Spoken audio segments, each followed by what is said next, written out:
আমাকে যদি বলা হয় যে মানে রেসপিরেশন, তার মানে কি আমার লাঙের কোনো সিস্টেম, মানে লাঙের শ্বাসনিতে সমস্যা হচ্ছে। তো লাঙের শ্বাসনিতে সমস্যা হচ্ছে মানে কি, তার অক্সিজেন লেভেলটা কমে গেছে, পার্শ্বিক প্রেশার অক্সিজেন লেভেলটা কমে গেছে, তার মানে হাইপারক্যাপনিয়া ডেভেলপ করছে। ওকে, এটা হচ্ছে আমার পেরিফেরাল স্টিমুলেটর, পেরিফেরাল স্টিমুলাস। এবার এটা সে কি করবে, সেন্টারে পাঠাবে। সেন্টারে এটা হচ্ছে কোন একটা জিনিস কমে গেছে, মানে রেসপিরেটরি রেগুলেশনটা কিভাবে হয়, একটা রেগুলেশন হচ্ছে কনস্ট্যান্ট, মানে আমি যেটা এখন কথা বলতেছি এর মাঝে আমি শ্বাস প্রশ্বাস নিচ্ছি, এটা একটা। সেটা কয়েকটা আছে, এটা যদি বলি আমি হচ্ছে এই সেন্টারটা কি, এই সেন্টারটা বলবে আপনাকে স্টার্ট করতে, মানে আপনি যে কোনো নর্মাল কন্ডিশনে আমরা যে শ্বাস প্রশ্বাস নিচ্ছি, এটা কোথায় থাকে, এটা থাকে হচ্ছে লোয়ার কনসাল। আমাদের নর্মাল আমি এখন শ্বাস নিচ্ছি, তাহলে আমাকে সিগন্যাল দিচ্ছে কি নিউটিক সেন্টার, আর এটা কি নিউমোট্যাক্সিক সেন্টার, নিউমোট্যাক্সিক সেন্টার। এটা কাজ কি, এটা বলবে এবার শ্বাসটা বন্ধ রাখো। বন্ধ রাখো মানে কি, এটা না যেটা আমরা টের পাবো না, এই নরমালি আমাদের হচ্ছে অক্সিজেন নিচ্ছে, কার্বন ডাইঅক্সাইড ছাড়তেছে, এটা কি, এটা মেইনটেইন হয় হচ্ছে আপার কনস্ট্যান্ট। আর যেটা বললাম পেরিফেরাল স্টিমুলেটর, মানে লাঙে অক্সিজেনের ডিমান্ডটা কমে গেছে, কার্বন ডাইঅক্সাইডের পরিমাণটা বেড়ে গেছে, এবার সে মেডুলাতে পাঠাবে। মেডুলার আবার কাজ কি, মেডুলাতে আবার দুই ধরনের নিউক্লিয়াস থাকে, একটা ডরসাল আর এটা হচ্ছে ভেন্ট্রাল। ওকে, এবার ডরসাল নিউক্লিয়াসের কাজ কি, হ্যাঁ ডরসাল সেন্টারের কাজ কি,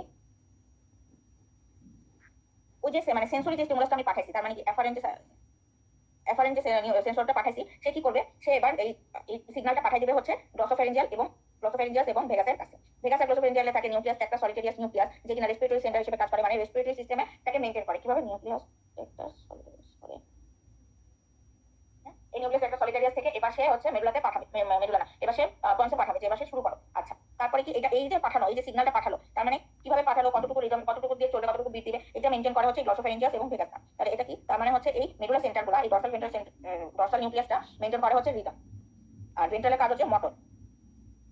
সে শুধু পাঠাবে, ভেগাস আর গ্লসোফ্যারিঞ্জিয়াস শুধু পাঠাবে, পাঠায় সে রিদমটা মেইনটেইন করার চেষ্টা করবে। আর এবার রিদম মেইনটেইন করার জন্য ভেন্ট্রাল নিউক্লিয়াস অ্যাক্টিভ হবে, সে বলবে ফ্রেনিক নার্ভ তুমি একটা সিগন্যাল ডায়াফ্রামকে পাঠাও। কি বলবে, ফ্রেনিক নার্ভ বলবে ডায়াফ্রামকে সিগন্যাল পাঠাও, কিসের জন্য, কিসের জন্য, যে তুমি এবার কন্ট্রাকশন করো, আমাকে জায়গা দাও, লাংকে জায়গা দাও। লাংকে জায়গা দিলে কি হবে, অ্যাডেড ভলিউমে ইন্সপিরেট করবে। আরেকটা সেন্টার হচ্ছে সেরেব্রাল কর্টেক্স। সেরেব্রাল কর্টেক্স শুধুমাত্র রেসপন্সিবল ফর ফোর্সফুল ইন্সপিরেশন এবং এক্সপিরেশন। আই থিংক ক্লিয়ার, এরকম তো। ওকে, লেকচারে যে পেরিফেরাল রেগুলেটরের যে অনেক কিছু হাবিজাবি আছে, যদি মনে করেন যেগুলো পড়বে না, যে কোনো সমস্যা নাই, বাদ দিতে পারেন। আরেকটা জিনিস বলি না, সেটা হচ্ছে যে পেরিফেরাল স্টিমুলাসটা যে সেন্টারে যাবে, এটার জন্য তো তার একটা মাধ্যম দরকার। সেটার মাধ্যমটা কি, মানে পেরিফেরাল স্টিমুলাস যে সেন্টারটা ক্যারি করবে, পেরিফেরাল স্টিমুলাসটা সেন্টার ক্যারি করবে হচ্ছে ক্যারোটিড এবং অ্যাওরটিক বডি। এই পেরিফেরাল স্টিমুলাস বলতে কি বোঝাচ্ছে, লাঙের কথা বোঝাচ্ছি। তার মানে এই লাঙের পাশে কি, আমরা জানি যে এখানে কি থাকে, কমন মানে হার্টের এখানে কি থাকে, ক্যারোটিড আর্টারি থাকে, কমন ক্যারোটিড আর্টারি থাকে, আর্টারি থাকে, এই জায়গায় ক্যারোটিড এবং অ্যাওরটিক বডি থাকে। মানে এখানে কিছু কেমো রিসেপ্টরও থাকে, ব্যারো রিসেপ্টর থাকে একটা জায়গায়, আবার এই ক্যারোটিড অ্যাওরটিক বডিতে ছোট ছোট কিছু রিসেপ্টর থাকে, যেটাকে বলা হয় কেমো রিসেপ্টর। এরা কি, এরা হচ্ছে সেনসিটিভ। এরা কি করে, এরাই তখন সাথে সাথে সিগন্যাল পাঠায় সেন্টারে। সেন্টার মানে কি, হার্টের লাঙের জন্য সেন্টারটা হচ্ছে মেইনলি মেডুলা। মেডুলাতে গিয়ে সে বলবে যে ওই জায়গায় কিন্তু অক্সিজেন সাপ্লাইটা কম। এই যে সিগন্যালটা পাঠালো, এটা কোন নিউক্লিয়াস কাজ করবে, ডরসাল নিউক্লিয়াস। এই নিউক্লিয়াস বলবে যে ঠিক আছে, নিঃশ্বাস নিতে কষ্ট হচ্ছে, এবার আমি হচ্ছে তার নিঃশ্বাস নেওয়ার ব্যবস্থা করতেছি। সে তখন এই সিগন্যালটা পাঠাবে ভেন্ট্রাল নিউক্লিয়াসকে। ভেন্ট্রাল নিউক্লিয়াস বলবে যাও, আমি তোমার সাগরেট পাঠাচ্ছি ফ্রেনিক নার্ভ। ফ্রেনিক নার্ভকে বলো যে ডায়াফ্রামকে একটা নিউজ দিতে। ডায়াফ্রাম তখন কন্ট্রাকশন করবে, থোরাসিক রিজিয়নে রিল্যাক্স হবে, ইন্সপিরেশন হবে, লাঙে ইয়ার ঢুকবে, শেষ। এবার তখন কি হবে, তখন বলবে হ্যাঁ এবার তুমি নিঃশ্বাস নাও। এই যে এবার তুমি নিঃশ্বাস নাও, সিগন্যালটা পাঠালো, এটা পাঠালো হচ্ছে নিউক্লিক সেন্টার। নিউক্লিক সেন্টার বলে এবার নাও নিঃশ্বাস নাও। আবার যখন দেখা যাবে যে না, কার্বন ডাইঅক্সাইড বের করার সময় হয়ে আসছে, এবার বলবে এবার নামো, এবার অক্সিজেনে কার্বন ডাইঅক্সাইডের কাজ শুরু হবে। তার মানে নিউমোট্যাক্সিক সেন্টারটা এবার সিগন্যাল পাঠাচ্ছে। আর কারো কোনো প্রশ্ন?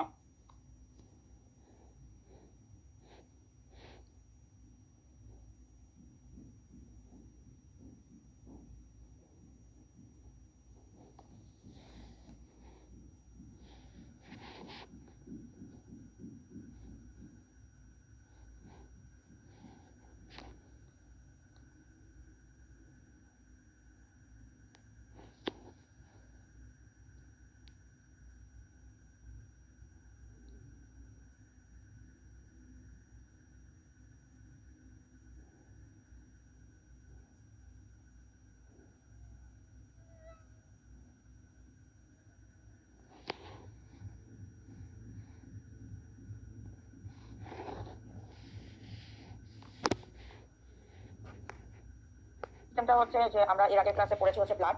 এর আগে ব্লাড পড়েছি, এটার উপরে আমি যদি ধরে নিই আমি বাদ এক্সামের জন্য এলাম, অনেক কিছু আনসারই নিজে, এটা আমার জন্য কমফোর্ট জোন। আমি যে লেকচার করে চান্স পেয়েছি, আমি সেই লেকচারটাই এখনকার যারা করতেছে, যারা চেষ্টা করছে, তাদেরকে আমি ডেলিভারি দিচ্ছি। কেন, কারণ হচ্ছে ওই সময়টায় আমাদের সময় তো ভিডিও সিস্টেমটা ছিল না, আমাদের সময় ছিল হচ্ছে হোয়াইট বোর্ড। আর হোয়াইট বোর্ড সিস্টেমে পড়াশোনা করার একটা আলাদা মজা ছিল। ভাইয়া লিখতো, ভাইয়া একটা সময় হচ্ছে আমাদেরকে সেটা রেকর্ডিংটা পাঠাতো, রেকর্ডিং ছবিটা পাঠাতো। তো এইভাবে হচ্ছে আমাদের পড়াশোনা হতো। এবং স্যার ভাইয়া কিন্তু কখনো লিখতে দিতে চাইতো না, যে তুমি আগে ক্লাসে বোঝানো হয়ে থাকে, তারপরে তো লেকচার। এর বাইরেও আমি হয়তো একটু বিষয় থেকে পড়ছি, অথবা নোটে মানে একটা ছোট ছোট কিছু জিনিস যেটা একটা দরকার আছে। হাইপোথ্যালামাস হচ্ছে সবকিছুর কন্ট্রোলার, তার মানে কি সেটা কন্ট্রোল করে আসে হচ্ছে পিটিতে, সিক্রেট করে হচ্ছে থাইরয়েড গ্ল্যান্ড। তারপরে আছে হচ্ছে অ্যামাইনো অ্যাসিড ডেরিভেটিভ বা যেটাকে আমরা অ্যামাইড বলতেছি।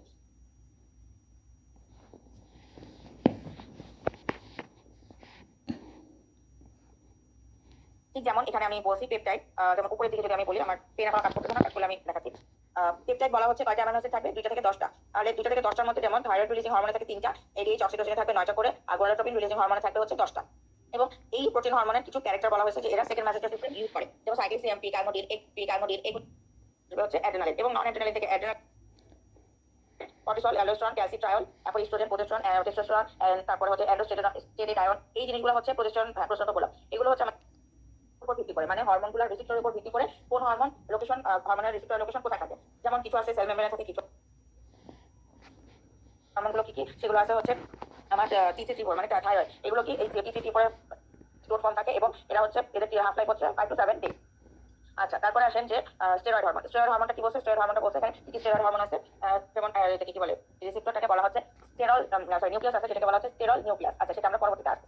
এরপরে দেখেন এই যে একটা কথা, এটা একটা সেল, এই যে ছবিতে রাখা হয়েছে, এটা একটা সেল, এটা সেলের মেমব্রেন, এটা সাইটোপ্লাজম, এটা নিউক্লিয়াস, এটা হচ্ছে নিউক্লিয়াস। এখন কথা হচ্ছে তার রিসেপ্টরের উপর ভিত্তি করে, মানে হরমোনগুলোর রিসেপ্টরের উপর ভিত্তি করে কোন হরমোন লোকেশন, হরমোনের রিসেপ্টর লোকেশন কোথায় থাকে। যেমন কিছু আছে সেল মেমব্রেনে থাকে, কিছু আছে সাইটোপ্লাজমে থাকে, কিছু আছে নিউক্লিয়াসে থাকে।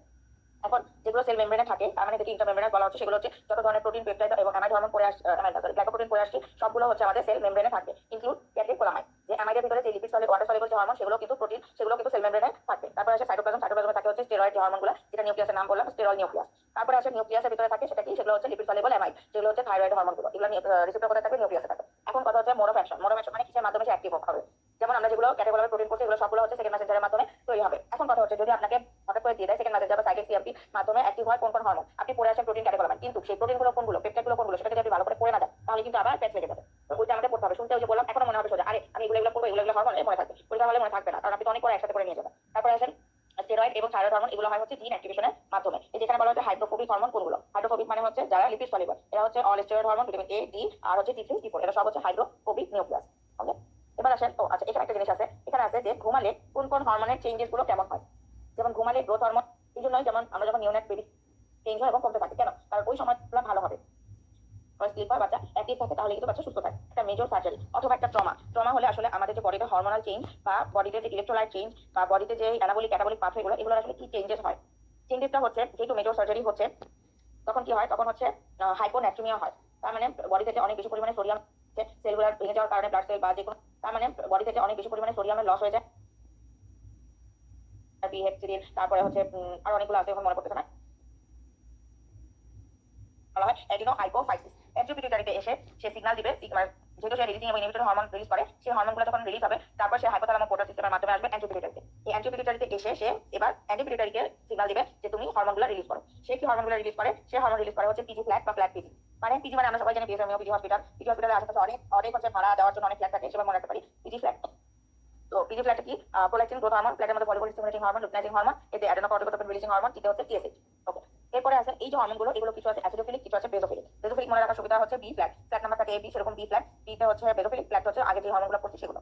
আচ্ছা, তারপরে হাইপোথ্যালামাস আরো releasing hormone, inhibitor hormone release করবে, সেগুলো আবার আসবে হচ্ছে একটা অন্য সিস্টেমের মাধ্যমে, সেটাকে বলা হচ্ছে হাইপোথ্যালামাস পোর্টাল ট্র্যাক্ট। এই ট্র্যাক্ট দিয়ে এসে সিগন্যালটা সে পাঠাবে হচ্ছে সিগন্যালটা সেই হাইপোথ্যালামাস কি করবে, হাইপোথ্যালামাসের দুটো নিউক্লিয়াস আছে, সুপ্রাঅপটিক নিউক্লিয়াস এবং প্যারাভেন্ট্রিকুলার নিউক্লিয়াস। এই দুইটা নিউক্লিয়াস রিলিজ করে, সুপ্রাঅপটিক রিলিজ করে হচ্ছে এডিএইচ এবং প্যারাভেন্ট্রিকুলার নিউক্লিয়াস রিলিজ করে হচ্ছে অক্সিটোসিন। এই দুইটা হরমোন হাইপোথ্যালামাস থেকে সিক্রেট হয়ে তারপর হাইপোথ্যালামাস পোর্টাল সিস্টেমের মাধ্যমে পোস্টোপিটুইটারিতে এসে স্টোর হয়। দুই জায়গায় কিন্তু দুই রকম জিনিস হয়। হাইপোথ্যালামাস থেকে রিলিজিং এবং ইনহিবিটরি হরমোন রিলিজ করে সেই সিগন্যালটা সিস্টেমের মাধ্যমে নিয়ে আসে অ্যান্টিপিটুইটারিতে। অ্যান্টিপিটুইটারিকে সে সিগন্যাল পাঠায় যে আপনার কাছে যে হরমোনগুলো আছে সেই হরমোনগুলো রিলিজ করে। কিন্তু যখন পোস্টোপিটুইটারি ব্যাপার আসে, তখন সে কি করে, তখন সে নিজেই অ্যাক্টিভ হয়ে যায়, দুইটা নিউক্লিয়াস থেকে দুইটা হরমোন রিলিজ করে, তারপর সে ট্র্যাক্টের মাধ্যমে পোস্টোপিটুইটারিতে এসে তাকে স্টোর ফর্মে রাখে এবং যখন দরকার হয় তখন সে এডিএইচ এবং অক্সিটোসিন রিলিজ করে। এডিএইচ রিলিজ করবে ব্লাড অক্সিজেন মেইনটেইন করার জন্য, কিন্তু অক্সিটোসিনটা সে রিলিজ করে যখন হচ্ছে এটা কি বলে, টার্গেট অর্গান অক্সিটোসিনটা রিলিজ হবে হচ্ছে যখন আমার প্রেগন্যান্সি পিরিয়ড আসবে তখন, মানে এটা সবকিছু হচ্ছে তার স্টোর ফর্মে থাকে।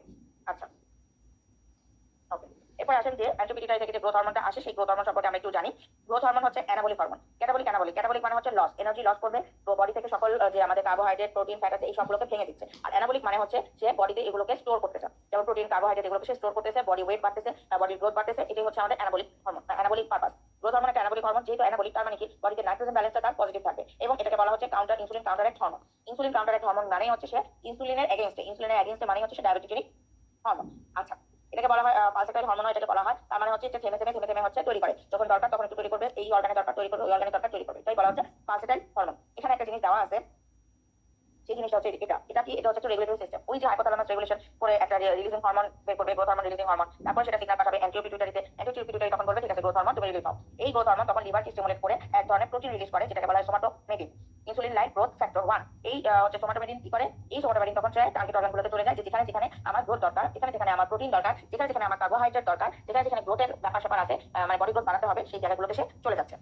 আচ্ছা, এই হচ্ছে ব্যাপার। এখানে বলা হয়েছে যে এবার কোথায় কোথায় যাবে। প্রথমে যদি আমি এই জিনিসটা বলি, এগুলো এভাবে না বলে আরেকটু আমি বলি, সেটা হচ্ছে কি আচ্ছা এভাবেও বলা যায়, সেটা হচ্ছে বোনস। তার মানে কি, আমাদের গ্রোথ হরমোন সব বোঝাই যায় যখন একটা বাচ্চা একটা সময় দেখা যাচ্ছে যে অনেক বেশি মানে উইট বাড়তেছে, ফ্যাট জমা হচ্ছে, হাত পা গুলা একটু ফুলতেছে, কি সুন্দর স্ট্রাকচার হচ্ছে। আবার একটা এই যে কি দেখা যায়, সেই বাচ্চাটাই শুকনা হয়ে যাচ্ছে, বাচ্চাটা লম্বায় বাড়তেছে।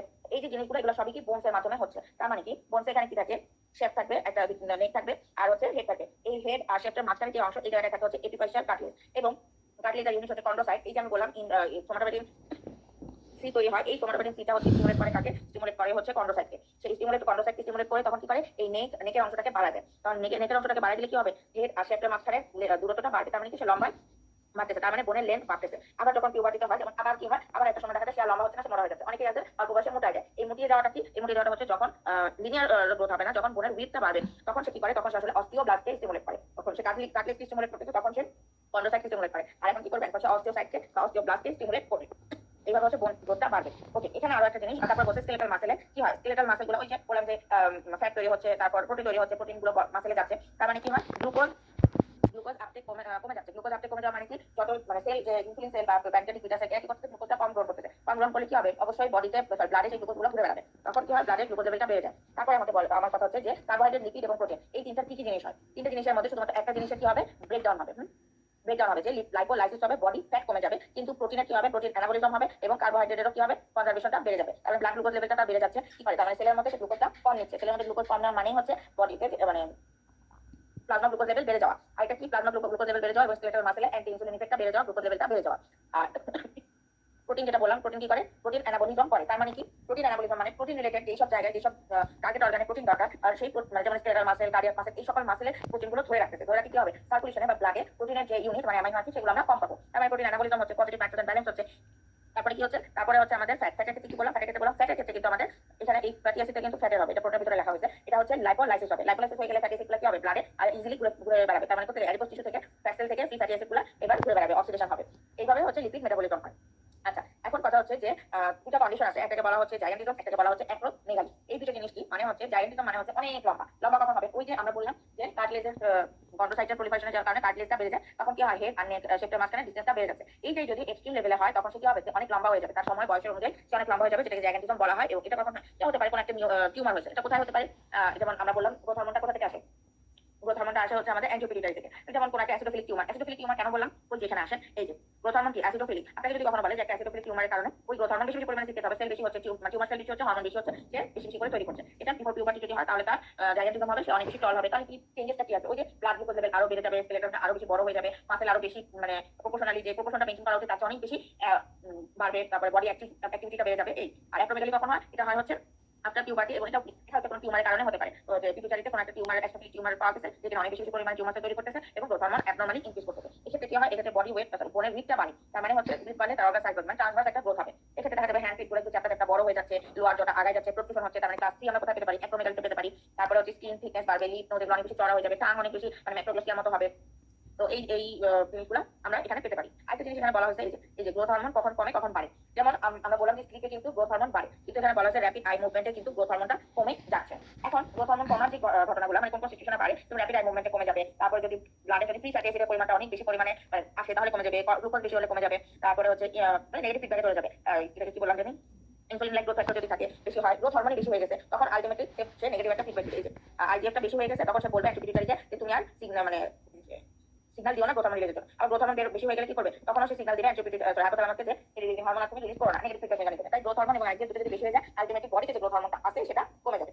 এখন কথা হচ্ছে এটা কমে যাওয়ার কথা বলা হচ্ছে, বাড়ার লিস্ট আছে, এটা আপনারা বই থেকে পড়ে নেবেন বা যে বিওবাসিক নোট আছে সেটা থেকে পড়ে নিতে পারেন। আমি সবসময় যে কোনো একটা পড়তাম ইনক্রিজ বা ডিক্রিজ, এই জন্য আমি এটা ডিক্রিজের যেহেতু কয়েকটা পয়েন্ট, এই কয়েকটা পয়েন্টকে যদি আমি আলাদা করে মনে রাখতে পারি তাহলে তো ইনক্রিজের যদি প্রশ্ন আসে আমি কিন্তু সেটা আনসার দিতে পারবো।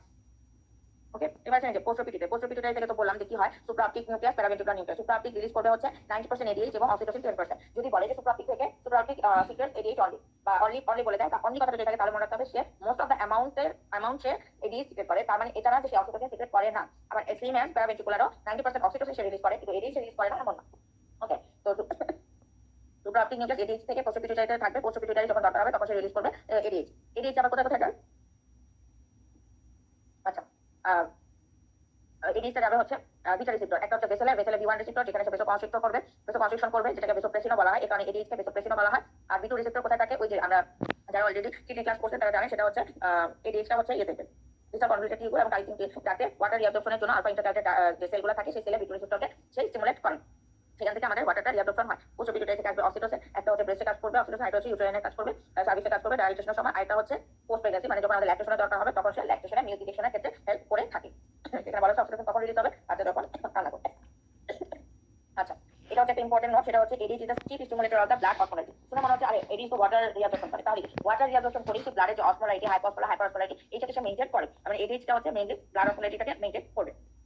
আচ্ছা, এখন এই যে এডিএইচটা রিলিজ হচ্ছে, এডিএইচ এর দুইটা কন্ডিশন আছে, একটাকে বলা হচ্ছে ডায়াবেটিস ইনসিপিডাস, আরেকটাকে বলা হচ্ছে সিনড্রোম অফ ইনফ্লামেটরি এডিএইচ। আচ্ছা, তার আগে আমরা জানি যে এডিএইচ সিক্রেশনটা কিসের উপর ডিপেন্ডেন্ট, যেহেতু আমরা বললাম ব্লাড অসমোলাইটিকে মেইনটেইন করে হচ্ছে এডিএইচ, তার মানে যদি অসমোলাইটি বেড়ে যায় এডিএইচ সিক্রেশন বাড়বে। যদি ভলিউম বাড়ে তার মানে যদি পানির সংখ্যা বেড়ে যায়, পানির অ্যামাউন্ট বেড়ে যায় তখন আবার এডিএইচ সিক্রেশনটা কমে যাবে। যদি ব্লাড প্রেশার বেড়ে যায় এডিএইচ সিক্রেশন কমে যাবে। তার মানে তিনটা দিয়ে আমরা তিনটা ক্যালকুলেশনের মাধ্যমে আমরা এডিএইচ সিক্রেশন কমবে না বাড়বে পেলাম।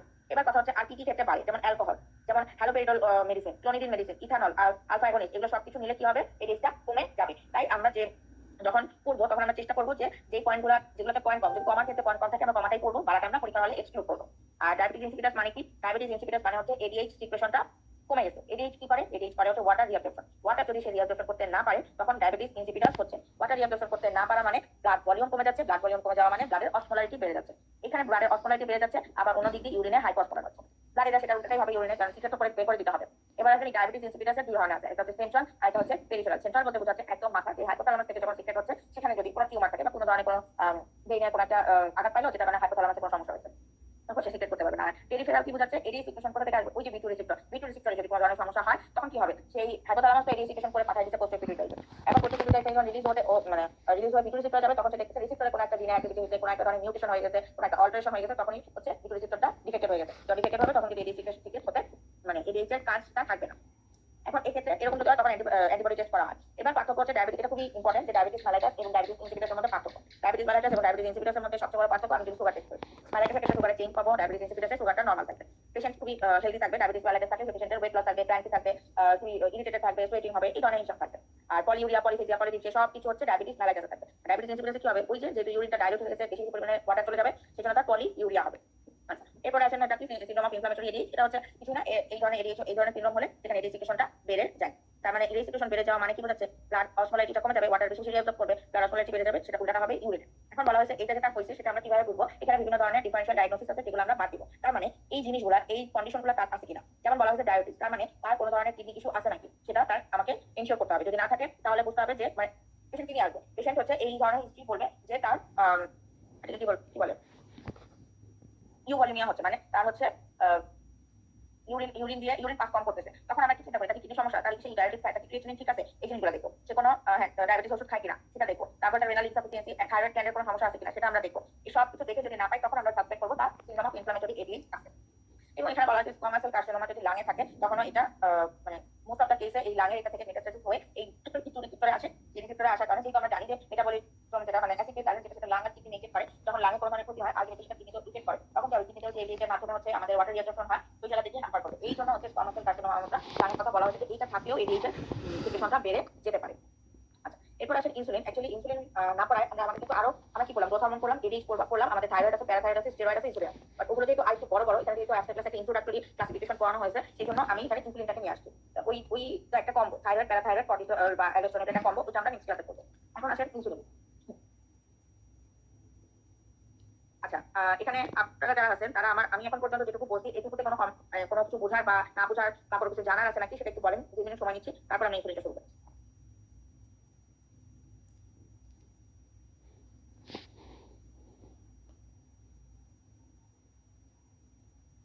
প্যানক্রিয়াসের মধ্যে আমরা ইনসুলিন জানি, প্যানক্রিয়াটিক পিটাস এই টোটাল থাকে হচ্ছে 51টা ভাগ হয়ে যায়। ইনসুলিনের জন্য রিসেপ্টর থাকে, ইনসুলিন পড়ে আসছি না।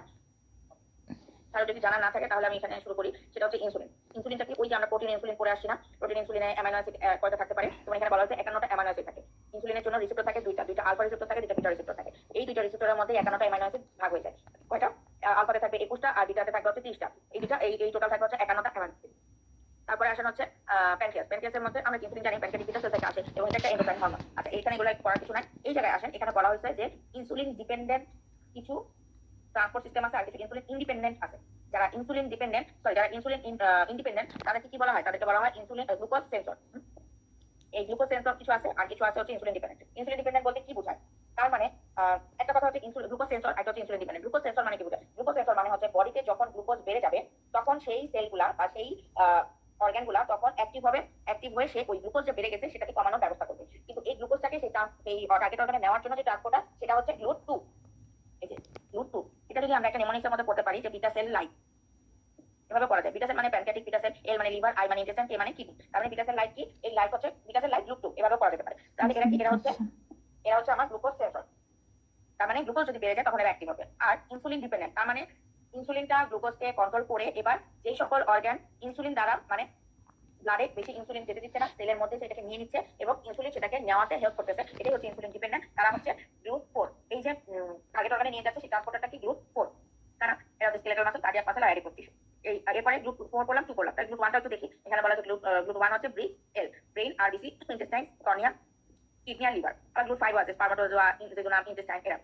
এই গেল হচ্ছে আমাদের ট্রান্সপোর্ট সিস্টেম। এখানে একটা জটিল জিনিস আছে। এই জটিল জিনিসটা কি? জটিল না, যেমন আমরা যখন শুরুতে একদম পড়ে আসছি এই যে জায়গাটায়, এই যে এই যে প্রো হরমোন, তারপর হরমোন হবে বেসিক্যালি থাকবে। এখন যদি আমি ইনসুলিনে চলে যাই, এই যে সেই সেল, এবার কি হবে? এই সেলটা কি? তার মানে এই সেলটা হচ্ছে গ্লুকোজ সেন্সর। গ্লুকোজ সেন্সর মানে কি? তার মানে ব্লাডে গ্লুকোজ বেড়ে গেছে। এবার এটাকে যদি আমি ধরি বিটা সেল, এই বিটা সেল তখন অ্যাক্টিভ হবে। বিটা সেল অ্যাক্টিভ হলে এটার মধ্যে আছে বেসিকলে আছে হচ্ছে ইনসুলিন। সেই ইনসুলিনটা রিলিজ হয়ে এই যে ইনসুলিনটা রিলিজ হওয়ার যে প্রসিডিউরটা সেটা এখানে এই জায়গাটায় বলা হয়েছে যে ব্লাডের মধ্যে যখন আমাদের গ্লুকোজ আসতেছে, গ্লুকোজটা কি করতেছে? এইটাকে যদি আমি একটা সেল ধরি, এই সেলের ভিতরে গ্লুকোজটা গ্লুকোজ ঢোকার পরে সে কি করবে? সোডিয়াম পটাশিয়াম পাম্পকে অ্যাক্টিভ করে তার এনার্জি দরকার। তখন সেই এনার্জিটা সোডিয়াম পটাশিয়াম পাম্প থেকে সেই এনার্জিটা আসবে। এই এনার্জি দিয়ে সেই এই যে ভেসিকলগুলা, এই ভেসিকলের মানে ভেসিকলকে সে ব্রেকডাউন করলে কি হবে? এক্সোসাইটোসিস হবে। এই এক্সোসাইটোসিসে ইনসুলিন তখন ব্লাডে চলে যাবে। এবার গিয়ে কি করবে? ওই যে ইনসুলিন কিসের জন্য রিলিজ হচ্ছে? সুগার বেড়ে গেছে সেই জন্য। তখন গিয়ে সে রিসেপ্টরের সাথে যোগ হয়ে এবার সে টার্গেট অর্গানে চলে যাবে। টার্গেট অর্গানে গিয়ে এবার সে গ্লুকোজটাকে কন্ট্রোল করার চেষ্টা করবে।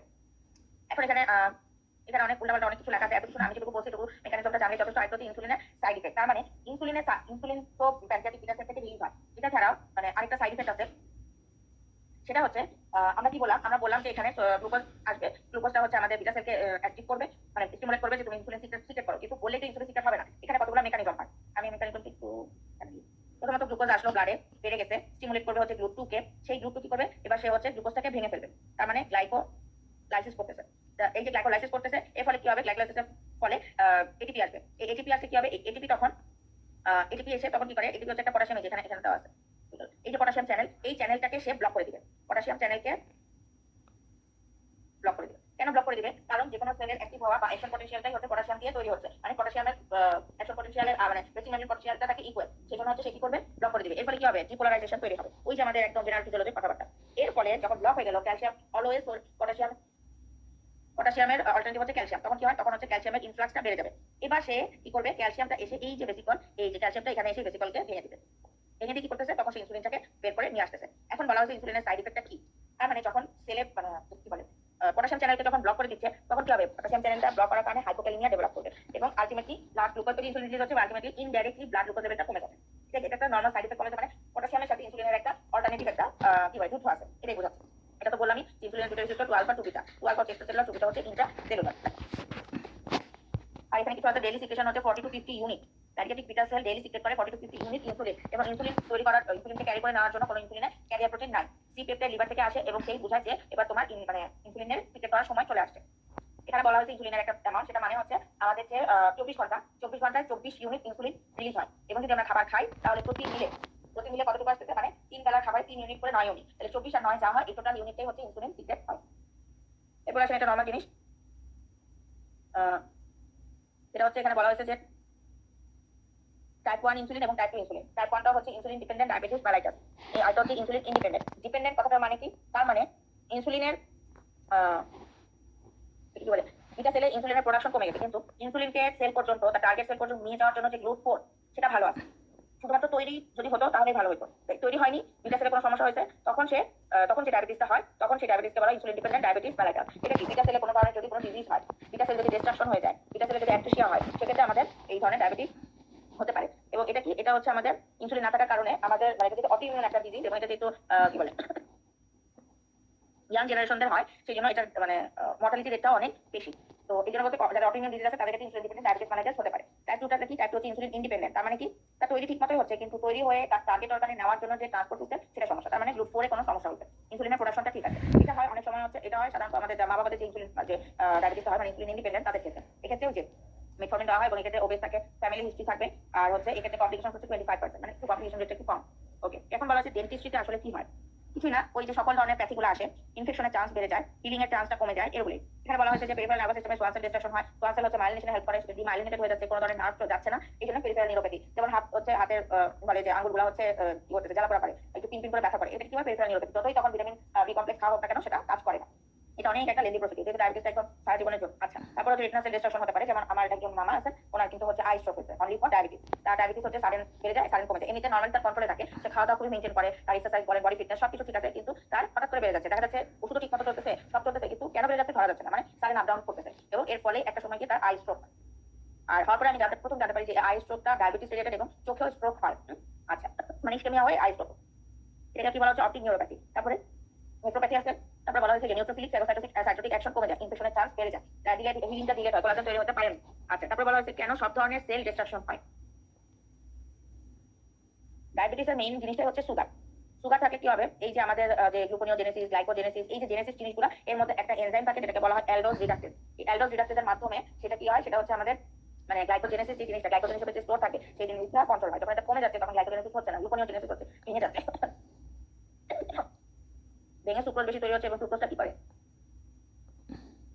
সুক্রোজটা হচ্ছে অসমোটিক একটা অ্যাক্টিভ পার্টিকেল, এর ফলে অসমোটিক একটা বাস্টার হচ্ছে, ওই সেলটা নষ্ট হয়ে যাচ্ছে। এই জন্য বলা হচ্ছে যে কেন সেল ডিস্ট্রাকশন হয়। এখানে প্রশ্নটা এভাবে আসতে পারে যে কোন এনজাইম সেল ডায়াবেটিস মেলাইটাসের সেল ডিস্ট্রাকশনের জন্য দায়ী, এভাবে আসতে পারে, বা কোন কার্বোহাইড্রেট ইউনিটটা দায়ী, মেইনলি সুক্রোজ।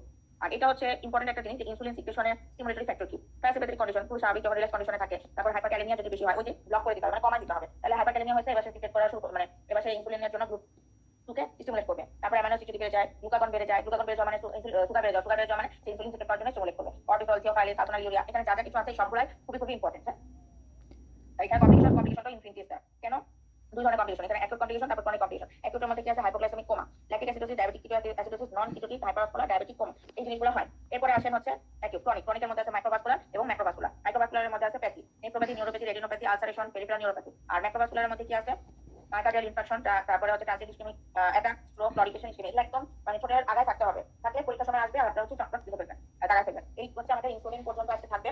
আজকে যেটুকু পড়ানো হয়েছে এগুলোর মধ্যে আমাকে যদি বলা হয় ইম্পর্টেন্ট কি, প্রথমে বলবো ক্লাসিফিকেশন, ইনফিনিটি স্টার, তারপরে ইনসুলিন, ইনফিনিটি স্টার, তারপরে গ্রোথ হরমোন, এডিএইচ, এগুলোকে আমি 3 স্টার দিব। এভাবে যদি পড়েন তাহলে হচ্ছে বুঝবেন। যেমন আমি প্রথমে কি পড়ালাম ক্লাসিফিকেশন, তারপর প্রথমে এডিএইচ, ইনসুলিন, লাস্টে ইনসুলিন পড়ালাম। কিন্তু আপনি যখন নিজে প্র্যাকটিস করা শুরু করবেন, পড়া শুরু করবেন, তখন কি ক্লাসিফিকেশন পরে ইনসুলিন করবেন, নেক্সট ক্লাসে যেগুলো বেশি ইম্পর্টেন্ট সেগুলো বেশি করবেন, এডিএইচ, গ্রোথ হরমোন পরে করবেন। এইভাবে সিকোয়েন্সিয়ালি যদি যান তাহলে মানে পড়া মিস হবে না এবং কনফিডেন্স লেভেলটা বাড়বে। ওকে, ঠিক আছে। নেক্সট ক্লাসে আবার দেখা হবে। নেক্সট ক্লাস আশা করি সুস্থ থাকে, টিউসডেতেই হবে। সবাই ভালো থাকবেন, আসসালামু আলাইকুম। কেন, কারণ হচ্ছে ওই সময়টায় 90 to 95% কভার হয়েছে। 5%-এর জন্য কেউ যদি পড়তে চায় তাহলে এটা হচ্ছে সেই লেকচারগুলো। তো অনেকেই হচ্ছে, অনেকে ভালো লাগতে পারে, অনেকে ভালো লাগবে না, অনেকে আমার লেখা বুঝবে না, অনেকের কাছে মনে হবে যে এরকম ভাবে পড়াটা ভালো লাগছে না। বাট ফ্রম মাই ইন্সপেক্ট এটা আমার জন্য কমফোর্ট জোন। আমি যে লেকচার করে চান্স পেয়েছি, আমি সেই লেকচারটাই এখনকার যারা করতেছে, যারা চেষ্টা করছে, তাদেরকে আমি ডেলিভারি দিচ্ছি। কেন, কারণ হচ্ছে ওই সময়টায় আমাদের সময় তো ভিডিও সিস্টেমটা ছিল না, আমাদের সময় ছিল হচ্ছে হোয়াইট বোর্ড। আর হোয়াইট বোর্ড সিস্টেমে পড়াশোনা করার একটা আলাদা মজা ছিল। ভাইয়া লিখতো, ভাইয়া একটা সময় হচ্ছে আমাদেরকে সেটা রেকর্ডিংটা পাঠাতো, রেকর্ডিং ছবিটা পাঠাতো। তো এইভাবে হচ্ছে আমাদের পড়াশোনা হতো এবং সারা ভাইয়া কিন্তু কখনো লিখতে দিতে চাইতো না, যে তুমি আগে ক্লাসে বোঝো তারপর। তো তারপরে গিয়ে দেখা যেত যে যেহেতু ছবিগুলো দিয়ে দিত, একটা ছবি যদি ভালো করে করে দেওয়া হয়, বোঝানো হয়ে থাকে, তারপরে তো ওই ছবিটা দেখে বোঝাই যায় যে কি এখানে কোনখানে কি বলা হয়েছিল। তো সেইভাবেই লেখা। এবং আমার এইখানে মানে খাতার মধ্যে নট অনলি লেকচার, এর বাইরেও আমি হয়তো বা টিউশন থেকে পড়ছি, অথবা নোটে মানে একটা লেকচার লেকচার সবকিছু তো আর নোটের সবকিছু তো লেখাই থাকে না, হয়তো নোট পড়ছি। সবকিছু পড়ে যখন আস্তে আস্তে মানে একের পর এক ধাপে আগাইছি, প্রথমে লেকচার, প্রথমে তারপর নোট, তারপরে বই, তারপর কোয়েশ্চেন ব্যাংক, সবকিছু মিলে দেখা গেছে ওই ছোট ছোট কিছু জিনিস যেটা বই পড়লে হয়তো মনে থাকতেছে না, অথবা এটা খুব ইম্পর্টেন্ট, সেগুলো আবার এই নোটের মধ্যে অ্যাড হয়। তো অ্যাড হতে হতে দেখা গেছে কি ওই সাইডের যত জায়গা ছিল ফাঁকা জায়গা, সেই ফাঁকা জায়গাগুলো ফিল আপ হয়ে গেছে। যার কারণে লেকচার নোটের যে সৌন্দর্যটা সেটা আর থাকে না। বাট লেকচার নোটের সৌন্দর্য ইম্পর্টেন্ট না, আমাদের কাছে ইনফরমেশন গুলো অনেক বেশি ইম্পর্টেন্ট। ওকে ফাইন, এখন হচ্ছে আমরা চলে আসি আমাদের এন্ডোক্রাইন সিস্টেম। সবার প্রথমে যখন আমরা এন্ডোক্রাইন সিস্টেম পড়বো, তখন আমাদের জানতে হবে যে এন্ডোক্রাইন সিস্টেমে অ্যাকচুয়ালি কি কি গ্ল্যান্ড আছে। মানে এটা তো একটা হরমোনাল জিনিস। তো এখানে আমাদের কি কি গ্ল্যান্ড আছে, এখানে কি কি গ্ল্যান্ডের মধ্যে কি কি হরমোন রিলিজ করে, এগুলো সবকিছু জানতে হবে। যেমন একদম যদি আমি ব্রেনের পার্ট থেকে আসি, প্রথমে মাথার হচ্ছে হাইপোথ্যালামাস, তারপরে আসবে পিটুইটারি গ্ল্যান্ড, তারপরে একটু নিচে আসবে থাইরয়েড, প্যারাথাইরয়েড, তারপরে যদি আরো আমি এখন পেটের ভিতরে যাই, তখন এখানে আসবে হচ্ছে প্যানক্রিয়াস, অ্যাড্রিনাল গ্ল্যান্ড, তারপর আমি নিচে গেলে ওভারি, টেস্টিস, প্লাসেন্টা, এই সবকিছু থেকে কি কি হরমোন আছে এটা আমাদের নতুন করে তেমন মনে হয় না, বলার খুব একটা দরকার আছে। হাইপোথ্যালামাস হচ্ছে সবকিছু কন্ট্রোলার, তার মানে কি সে রিলিজিং এবং ইনহিবিটরি হরমোনগুলো রিলিজ করে, সেটার সাথে কন্ট্রোল করে আসে হচ্ছে পিটুইটারি গ্ল্যান্ড। পিটুইটারি গ্ল্যান্ড সেখানে কি রিলিজ করে আপনারা চাইলে একটু দেখে নিতে পারেন। থাইরয়েড হরমোন সিক্রেট করে হচ্ছে থাইরয়েড গ্ল্যান্ড, প্যারাথাইরয়েড সিক্রেট করে প্যারাথাইরয়েড গ্ল্যান্ড, এভাবে একটা গ্ল্যান্ডের নামের সাথে মিল রেখেও আছে। তো এটা একটা ক্লাসিফিকেশন যে কোন জায়গা থেকে মানে কি বলে অবস্থানের উপর ভিত্তি করে। আরেকটা আছে হচ্ছে আমার নেচার, কেমিক্যাল নেচারের উপর ভিত্তি করে আমাদের কি কি হরমোন আছে। তো আমাদের জন্য এটা খুব বেশি ইম্পর্টেন্ট। অনেক সময় দেখা যায় যে এন্ডোক্রাইন থেকে অনেক প্রশ্ন আসে না, দুই তিনটা প্রশ্ন আসে এই শুধু ক্লাসিফিকেশন রিলেটেড কিছু প্রশ্ন। আবার অনেক সময় দেখা গেল যে শুধুমাত্র থাইরয়েড থেকে আসলো, অনেক সময় দেখা গেল শুধু ইনসুলিন থেকে দুটো প্রশ্ন দেবে। যেহেতু চ্যাপ্টারটা অনেক ভাস্ট, আমরা অনেক এক্সপেক্ট করি প্রতিটা জায়গা থেকে কোয়েশ্চেন দিবে, কিন্তু প্রতিটা জায়গা থেকে কোয়েশ্চেন দেওয়ার তো কোনো দরকার পড়ে না। মানে প্রচুর কোয়েশ্চেন দেওয়া যায়। ফিজিওলজি যদি আমি ধরি যে 30% কোয়েশ্চেন আসবে, 30টা কোয়েশ্চেন যদি দেয়, 30টা কোয়েশ্চেন দেওয়ার জন্য তো 6-7টা চ্যাপ্টার, 6-7টা সিস্টেম বাকি। এই জন্য আমাদের 2-3টা কোয়েশ্চেন দিলেই না এরকম।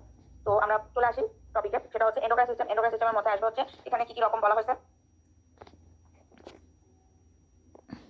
এখানে আছে প্রোটিন, পেপটাইড, অ্যামাইড এবং স্টেরয়েড হরমোন। এটাকে যদি আমি আরো ভেঙে বলি, প্রোটিনের মধ্যে পেপটাইড আছে, পলিপেপটাইড আছে, গ্লাইকোপ্রোটিন আছে, তারপরে আছে হচ্ছে অ্যামাইনো অ্যাসিড ডেরিভেটিভ বা যেটাকে আমরা অ্যামাইড বলতেছি, তারপরে আছে স্টেরয়েড। তো এইভাবে যদি পড়ি তাহলেও চলবে, বা এরকম তিনটা ভাগেও পড়ে নেওয়া যায়। প্রোটিনের মধ্যে এখানে ফার্স্টে আমরা জানি যে আসলে প্রোটিনের সিক্রেশনটা কিভাবে হয়। প্রোটিনের সিক্রেশনটা হয় হচ্ছে রাফ এন্ডোপ্লাজমিক রেটিকুলাম থেকে একটা হরমোন রিলিজ হয়। সেই হরমোনটার নাম কি? সেই হরমোনটার নাম হচ্ছে pre pro hormone. Pre pro হরমোনটা সাইটোপ্লাজমে গিয়ে প্রো হরমোন হবে এবং গোলজি বডিতে গিয়ে সে প্যাকেজিং হয়ে হরমোন হবে। এই হরমোনগুলো থাকবে হচ্ছে স্টোর ফর্মে বেসিক্যালি। এটা আমরা আরো ক্লিয়ার হবো যখন আমরা ইনসুলিন করবো। ইনসুলিনেও ঠিক pre pro insulin, pro insulin, insulin এবং স্টোর ইন দা ভেসিকেল। ওকে, এবং যখন তার দরকার হবে তখন সে এক্সোসাইটোসিস ট্রান্সপোর্ট সিস্টেমের মাধ্যমে হচ্ছে তার যে এক্সপেক্টেড সাইট সেই সাইটে চলে যাবে। আচ্ছা, এখন কথা হচ্ছে এই প্রোটিন বা পেপটাইডের মধ্যে অনেক ধরনের আছে। কিছু অ্যামাইনো অ্যাসিডের ভ্যারিয়েশনের কারণে একটা হরমোনে এক ধরনের অ্যামাউন্টের অ্যামাইনো অ্যাসিড থাকে। ঠিক যেমন এখানে আমি বলছি পেপটাইড, যেমন উপরের দিকে যদি আমি বলি, আমার পেন এখন কাজ করতেছে না, কাজ করলে আমি দেখাচ্ছি। পেপটাইড বলা হচ্ছে কয়টা অ্যামাইনো অ্যাসিড থাকবে? 2টা থেকে 10টা। আর এই 2টা থেকে 10টার মধ্যে যেমন থাইরয়েড রিলিজিং হরমোনে থাকে 3টা, এডিএইচ অক্সিটোসিনে থাকবে 9টা করে, আর গোনাডোট্রপিন রিলিজিং হরমোনে থাকবে হচ্ছে 10টা। এবং এই প্রোটিন হরমোনের কিছু ক্যারেক্টার বলা হয়েছে যে এরা সেকেন্ড মেসেঞ্জার সিস্টেম ইউজ করে। যেমন সাইটিক সিএমপি, কার্বোডিন, এগুলো হচ্ছে কার্বোডিলিন, ক্যালসিয়াম চ্যানেল, এই চ্যানেলগুলো দিয়ে সে হচ্ছে মানে সেলের ভিতরে ঢোকে। এবং এরা হাইড্রোফিলিক, ইট মিন্স এরা ওয়াটার সলিবল, এবং ওয়াটার সলিবল বলে এদের একটা ক্যারিয়ার প্রোটিন দরকার হয়, যেটাকে বলা হচ্ছে সেকেন্ড মেসেঞ্জার। ওকে, তারপরে আসেন যে প্রোটিন পেপটাইড গেল, পেপটাইডের পরে আসবে কি পলিপেপটাইড। পলিপেপটাইডের মধ্যে আসবে কি 10টা থেকে 100টা অ্যামাইনো অ্যাসিড থাকতে পারে। এই যে 10টা থেকে 100টা অ্যামাইনো অ্যাসিড থাকবে। এখানে আসবে growth hormone releasing hormone, inhibitory hormone, corticotropin releasing hormone, insulin, glucagon, parathyroid hormone, calcitonin, ACTH. সবচেয়ে বড় কথা হচ্ছে এখন যখন শুনতে জিনিসটা অনেক বেশি ইজি মনে হবে, বাট কয়টা হরমোন, কোন হরমোন, কোনটাকে পেপটাইড বলা হচ্ছে, কোনটা পলিপেপটাইড, কোনটাতে কয়টা অ্যামাইনো অ্যাসিড থাকে, এটা কিন্তু বারবার যদি আমি রিপিটেড না করি কখনো মনে থাকবে না। এগুলো জিনিসটা অনেকবার করে পড়তে হবে। এরপর আসেন কি গ্লাইকোপ্রোটিন। গ্লাইকোপ্রোটিনের মধ্যে থাকে হচ্ছে 84 অ্যামাইনো অ্যাসিড। এর মধ্যে থাকবে follicle stimulating hormone, luteinising hormone, human chorionic gonadotropin, আর থাইরয়েড স্টিমুলেটিং হরমোন। আচ্ছা, এখন কথা হচ্ছে এই যে অ্যামাইডগুলো আমরা পড়বো এখন, এই অ্যামাইডের মধ্যে আছে হচ্ছে অ্যামাইডের দুই রকমের আছে, একটা হচ্ছে ওয়াটার সলিবল, আর একটা হচ্ছে লিপিড সলিবল। এই ওয়াটার সলিবল যেগুলো সেগুলোকে বলা হচ্ছে ক্যাটেকোলামাইন। এই ক্যাটেকোলামাইনগুলো কিভাবে আসে? অ্যামাইনো অ্যাসিড টায়োসিন নামক একটা প্রোটিন থেকে আসবে হচ্ছে এল ডোপা কনভার্ট হয়ে হবে ডোপামিন, ডোপামিন থেকে আসবে নন অ্যাড্রেনালিন থেকে আসবে হচ্ছে অ্যাড্রেনালিন, এবং নন অ্যাড্রেনালিন থেকে অ্যাড্রেনালিন হওয়ার জন্য যে একটা এনজাইম লাগে যেটাকে বলা হয় ফিনাইল ইথানোলামাইন এন মিথাইল ট্রান্সফারেজ। অনেক সময় এই জায়গাটা থেকে একটা প্রশ্ন চলে আসে। হ্যাঁ, অনেক সময় এই জায়গা থেকে প্রশ্ন আসে। তো এই জায়গা থেকে যদি প্রশ্ন আসে তখন কিন্তু মাথায় থাকবে যে এত বড় একটা এনজাইমের নাম এখানে আছে। এবং এই অ্যাড্রেনালিন নন অ্যাড্রেনালিনের হাফ লাইফ হচ্ছে কি less than 1 মিনিট। এটা বলছে নট স্টোর, তার মানে এগুলো স্টোর থাকে না, যখন দরকার হয় তখন। এটা বোঝা যায় অ্যাড্রেনালিন নন অ্যাড্রেনালিন কি, একটা সিম্প্যাথেটিক কন্ডিশনে একটা কি বলে প্যারাসিম্প্যাথেটিক কন্ডিশন, মানে আমি যখন তাকে সিম্প্যাথেটিক ড্রাইভ দিব তখনই সে সিক্রেট করবে। তো এই জন্য এগুলোকে বলা হচ্ছে স্টোর ফর্মে থাকে না। যেমন থাইরয়েড একটা স্টোর ফর্মে থাকে, যেমন ইনসুলিন একটা স্টোর ফর্মে থাকে। তারপরে আছে লিপিড সলিবল হরমোনগুলো কি কি, সেগুলো আছে হচ্ছে আমার টি3 মানে থাইরয়েড। এগুলো কি এই টি3 স্টোর ফর্ম থাকে, এবং এরা হচ্ছে এদের হাফ লাইফ হচ্ছে 5 to 7 ডেজ।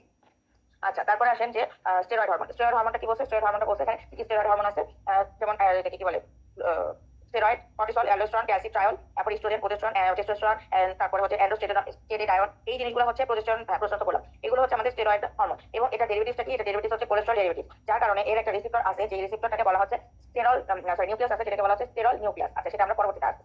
এরপরে দেখেন এই যে একটা কথা, এটা একটা সেল, এই যে ছবিতে রাখা হয়েছে এটা একটা সেল, এটা সেলের মেমব্রেন, এটা সাইটোপ্লাজম, এটা নিউক্লিয়াস, এটা হচ্ছে নিউক্লিয়াস। এখন কথা হচ্ছে তার রিসেপ্টরের উপর ভিত্তি করে, মানে হরমোনগুলোর রিসেপ্টরের উপর ভিত্তি করে কোন হরমোন লোকেশন, হরমোনের রিসেপ্টর লোকেশন কোথায় থাকে। যেমন কিছু আছে সেল মেমব্রেনে থাকে, কিছু আছে সাইটোপ্লাজমে থাকে, কিছু আছে নিউক্লিয়াসে থাকে।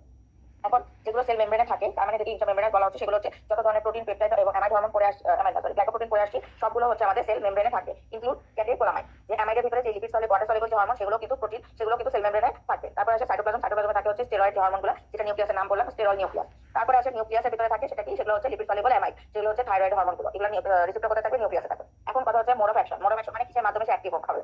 যেমন আমরা যেগুলো ক্যাটেগোলার প্রোটিন করছি, এগুলো সবগুলো হচ্ছে সেকেন্ড মেসেঞ্জারের মাধ্যমে তৈরি হবে। এখন কথা হচ্ছে যদি আপনাকে হঠাৎ করে দিয়ে দেয় সেকেন্ড মেসেঞ্জার বা সাইকেল সিএমপি মাধ্যমে অ্যাক্টিভ হয় কোন কোন হরমোন, আপনি পড়ে আছেন প্রোটিন ক্যাটেগোলামাইড, কিন্তু সেই প্রোটিনগুলো কোনগুলো, পেপটাইডগুলো কোনগুলো, সেটা যদি আপনি ভালো করে পড়ে না যান, তাহলে কিন্তু আবার প্যাচ লেগে যাবে। তো ওইটা আমাদের পড়তে হবে। শুনতে ওই যে বললাম, এখনো মনে হবে সোজা, আরে আমি এগুলো পড়বো, এগুলো হরমোন মনে থাকবে, পরীক্ষা হলে মনে থাকবে না, কারণ আপনি তো অনেক করে একসাথে করে নিয়ে যাবেন। তারপরে আসেন স্টেরয়েড এবং থাইরয়েড হরমোন, এগুলো হয় হচ্ছে জিন অ্যাক্টিভেশনের মাধ্যমে। এই যেখানে বলা হচ্ছে হাইড্রোফোবিক হরমোন কোনগুলো। হাইড্রোফোবিক মানে হচ্ছে যারা লিপিড সলিবল, এরা হচ্ছে all steroid hormone, vitamin A, D আর হচ্ছে টি3, টি4, এরা সব হচ্ছে হাইড্রোফোবিক নিউক্লিয়াস।